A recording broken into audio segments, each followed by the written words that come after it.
Good morning, mathematicians. Today we're on lesson 1.5, polygons. The goal of this lesson is that I can identify and describe polygons. Go ahead and jot down today's date, the lesson, and complete the sentence, I will be successful when I can.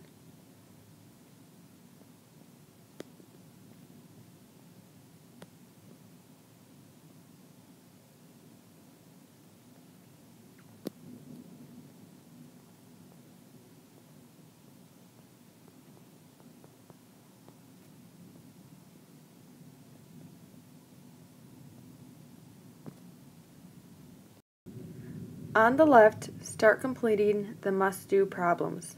When you are finished, move on to the may-do.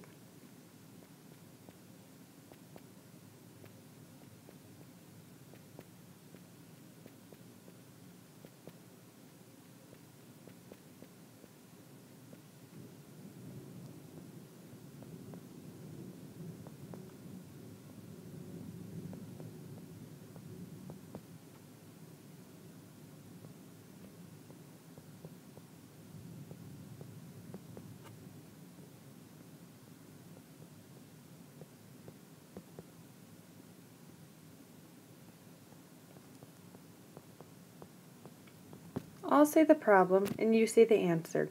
7 plus 8 equals. 6 plus 3 equals.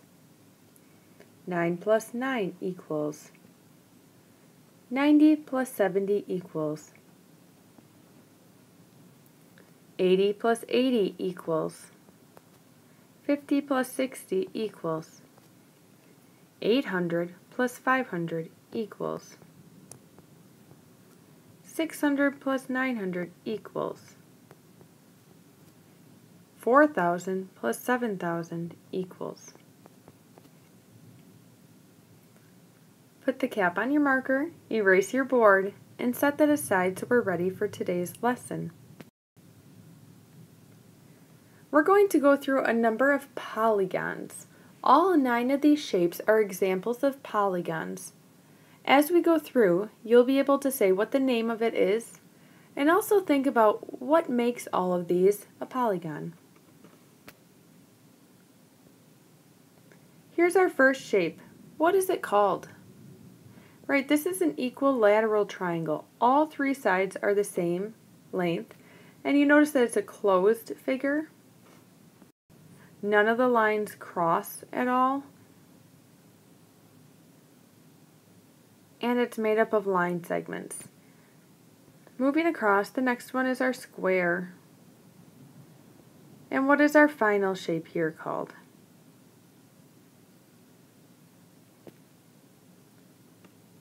Right, that's our regular pentagon. Here we have another shape. This one has 6 sides.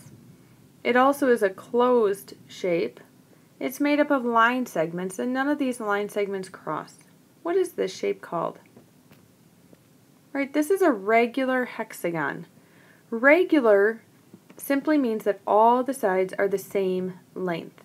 We could have a hexagon that has 6 sides, and some of them are different lengths, but this is an example of a regular hexagon. When we have a 7-sided shape, we call it a heptagon. When all sides are exactly the same, it's called a regular heptagon. And here's our octagon. What are the names for the following 3 shapes? This is our regular nonagon. It has 9 sides. When we have 10 sides, it's called a decagon. And our final shape is a dodecagon. When we talked about those shapes, they were all called polygons. The word polygon is made up of 2 parts, poly and gon. Poly means many, and all of these shapes we are dealing with many of something. And gon comes from the Greek word gonia, which means angles. So a polygon is just another word for saying a shape with many angles. When we have a polygon, it must have 3 things, always the true. It must be made up of line segments. It also must have a closed path. That means there are no gaps in between lines. And finally, none of the lines can cross. If all of those three things are true, then the polygon is a true polygon. Sometimes we have polygons that are concave, sometimes are convex. To know the difference, we have to look at the vertices, or the vertex.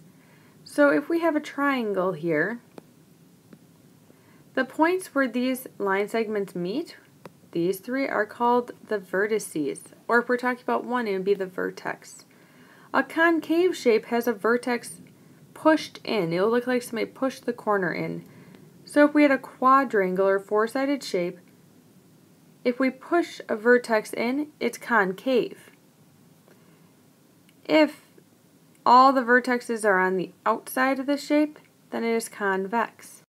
Another way to check if it's concave or convex is to draw a line segment from vertex to vertex. So if we drew a line segment from this vertex to this one, some of the line goes outside of the shape. If you can do that, it is a concave shape. Whereas in a convex shape, going vertex to vertex or vertex to vertex, all of the line segment is inside of the shape. Turn and share with your partner what is the difference between concave and convex polygons.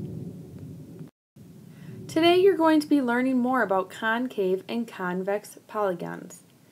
Turn to lesson 1.5 in your learning journey and put the date. You will be doing Math Journal page 12 on what is a polygon. When you're done, you'll read in your student reference book on page 97, and in your math notebook, you need to make a list of things that regular polygons all have in common. You must have at least 3 descriptions in this list. Then you will finish Math Boxes 1.5. All 3 of these in Activity A, you will then show your teacher. Activity B, we will not do this first Math Master. You would go on to the second one, and then you can go on to Blend Space, and you're going to be doing Day 5, one of those activities. Activity C, you have a Math Master to do, 2 Math Master pages, and then you may go on to Blend Space Day 5, Activity C. Make it a great day.